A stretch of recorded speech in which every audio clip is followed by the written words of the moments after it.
Throughout professional wrestling's glorious history, we have seen some of the most craziest and shocking moments that we will ever witness in our lifetimes. And some of these moments came from heel turns from our beloved baby faces, from our beloved heroes that we actually think could do no wrong, but these heel turns will prove us wrong. These heel turns will show us that a lot of these professional wrestlers really will sell their soul. And man, some of these heel turns are so captivating, they're so shocking, they're so disheartening, they're so heartbreaking, and they're so compelling that throughout generations, every single generation will remember these moments because they are so historic in terms of how they shaped and changed the business for the future, whether it was for the better or sometimes for the worse. But that doesn't matter because a lot of these heel turns were so unforgettable that you can actually watch it once and you will remember every single thing that happened. And some examples of these crazy heel turns, we can see this happening with Shawn Michaels when he betrayed Marty Jannetty and he now disbanded the Rockers. And we also saw this as recently in 2014 when Seth Rollins, he betrayed Dean Ambrose and Roman Reigns, and he stabbed Roman Reigns in the back figuratively by striking Roman Reigns with a steel chair to Roman Reigns' back. And we can still see the ramifications of this story still seeping into WWE's current story that is heading into WrestleMania. And I really like that they're actually following the continuity. And we also saw a generational heel turn in 1997's WrestleMania when we saw Bret Hart taking on Stone Cold Steve Austin at WrestleMania 13. And man, when Bret Hart, he turned heel, or you can also say the double turn when Steve Austin turned face and Bret Hart turned heel, because Bret, he still had the sharpshooter and he did not want to let that sharpshooter go. Some of these heel turns were so crazy, but the top two heel turns are these moments. That's when Stone Cold Steve Austin, he broke everybody's hearts. We all thought that Stone Cold Steve Austin would never work with Vince McMahon, but he did. He did do a deal with the devil. And when I saw that, that was so crazy. I was not born at the time. And like I said in the beginning of the video, some of these heel turns kind of made the business go for the better or for the worse. And even though Steve Austin's heel turn was so great, this actually made the business go for the worst. But there was one heel turn that actually changed the entire professional wrestling business, the entire industry for the better. And in my honest opinion, it's still the best heel turn of all time, and that is when Hulk Hogan turned heel at WCW's Bash at the Beach in 1996, when Hulk Hogan officially was revealed as the third man for the Outsiders. Hulk Hogan turned heel and formed the NWO, and in my honest opinion, many generations after this will always remember the NWO being formed in 1996. But it's crazy to think that in big 2025, WWE may have just topped Hulk Hogan's heel turn at Bash at the Beach in 1996, because we saw something that we would never ever think to see. We saw something that, in my honest opinion, I thought that I would die before seeing this moment. This moment was so unbelievable. It was so unfathomable that I really was so confident in thinking that this man will retire before he would ever turn heel again. And you're probably asking yourself, yo, big bro, who are you talking about? What moment that just happened is actually almost rivaling Hulk Hogan turning heel in 1996, and that is John Cena. He just turned heel at Elimination Chamber. I was so shocked seeing my beloved hero, my GOAT, one of the greatest wrestlers of all time, and that is John Cena. He sold his soul to The Rock.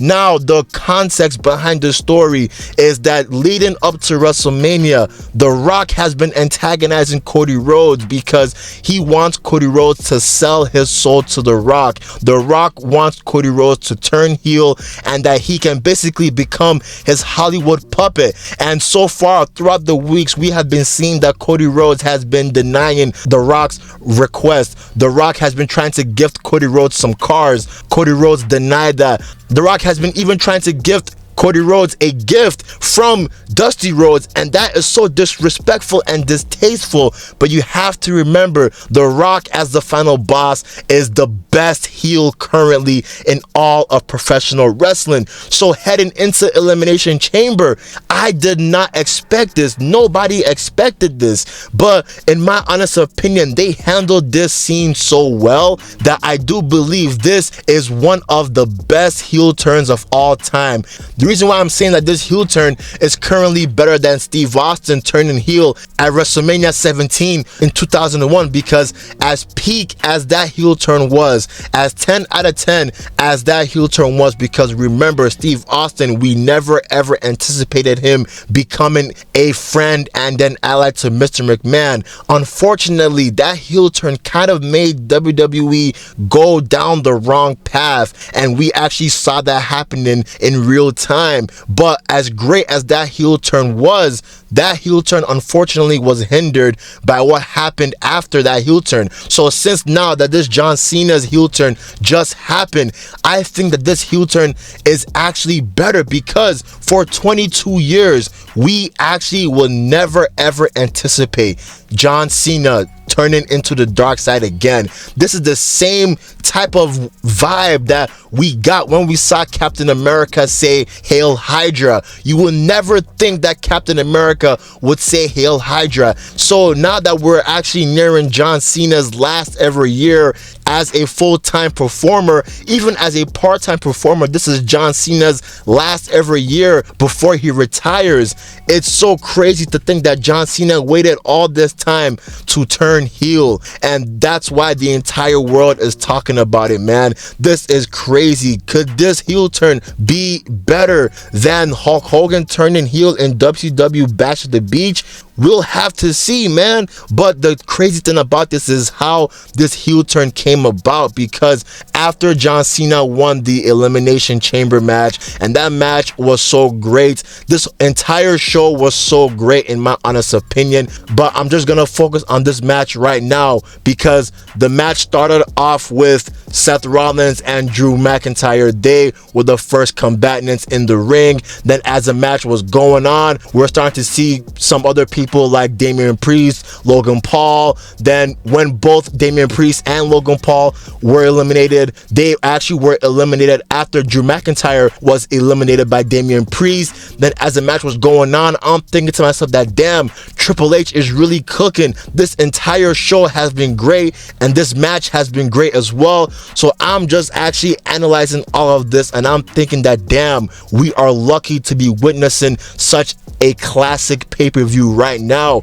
But after Damian Priest, Logan Paul, Drew McIntyre have all been eliminated, now it's just down to Seth Rollins, John Cena, and CM Punk.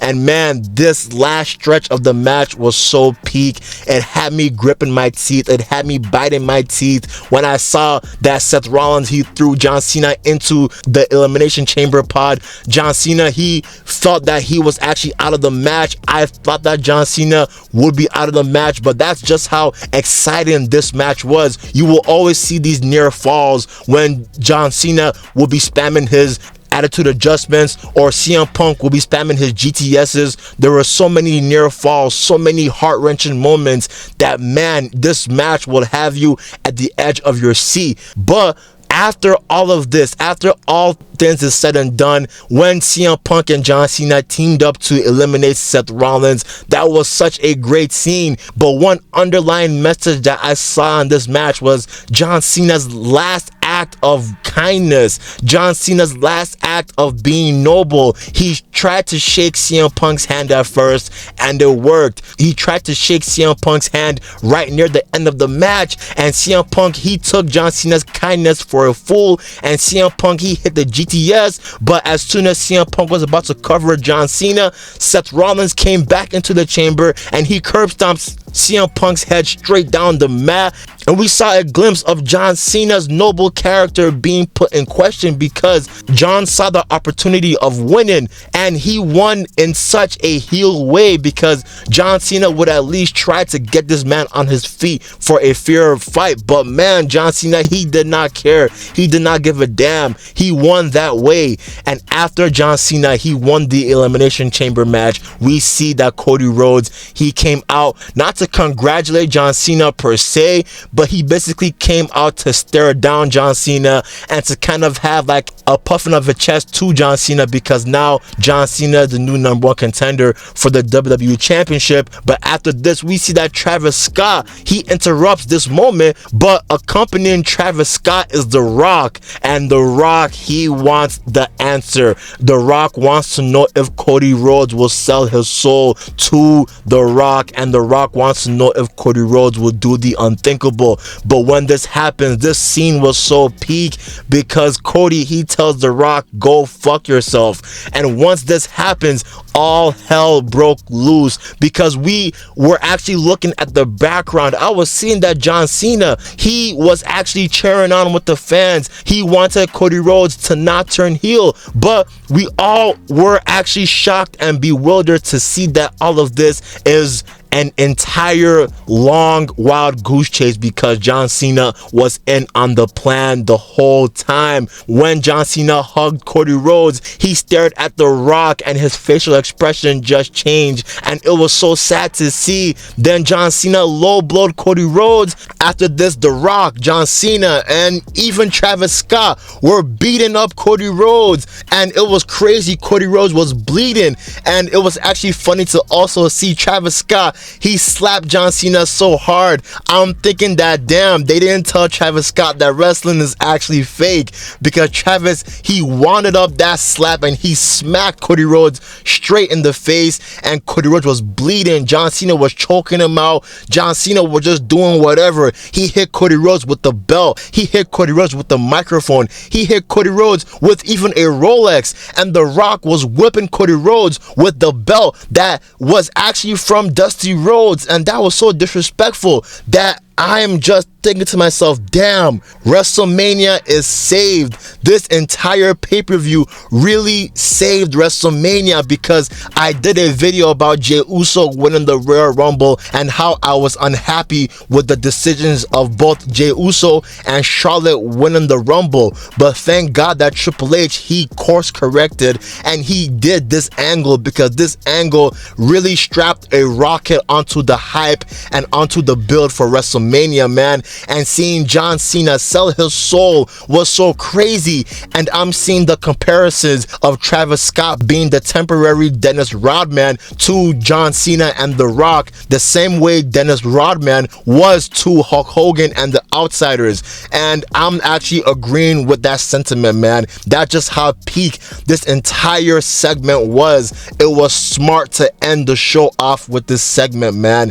This was something that you have to watch it to believe it. But let me stop glazing this moment. Let me actually glaze the entire pay-per-view, because everyone actually showed out this entire pay-per-view. All four of the matches were either good to peak, because the first women's match was so unpredictable. When we saw the chamber match starting, we see that Jade returns from injury, and Jade immediately attacks Naomi, and Jade was beating up Naomi so bad that I was actually getting worried for Naomi's safety. This is scripted, and Jade was looking so dominant that it made me really want to see this match. And Jade, she took out Naomi, making Naomi unable to be in the match. And once this women's match was happening, the combatants were Liv Morgan, Roxanne Perez, Bayley, Bianca Belair, and Alexa Bliss. And all of the 5 women, they showed up and they showed out. They put on a stellar classic match,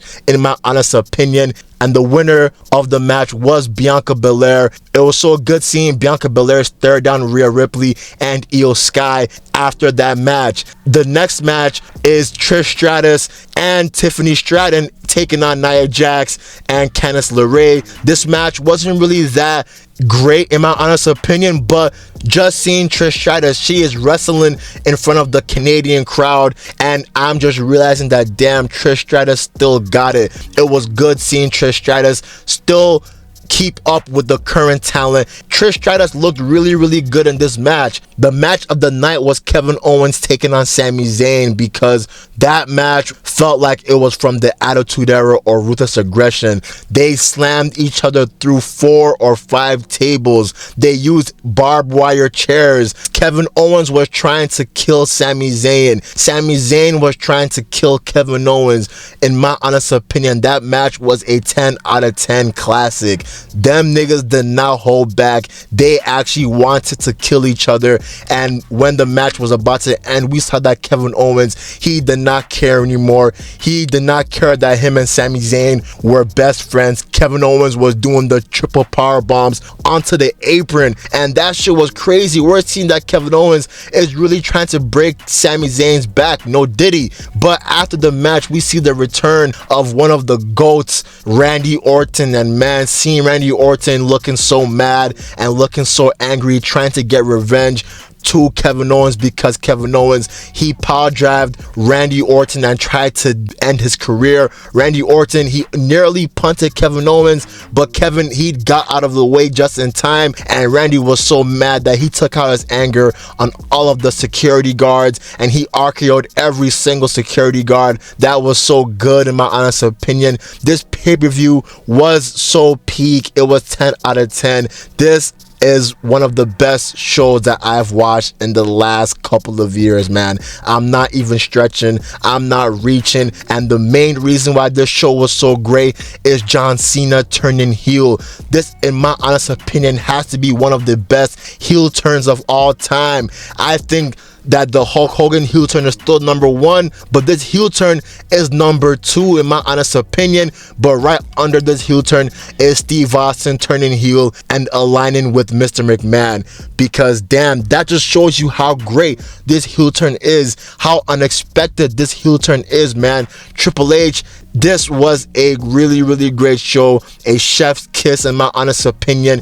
Triple H was cooking in my honest opinion, man. That's the end of the video.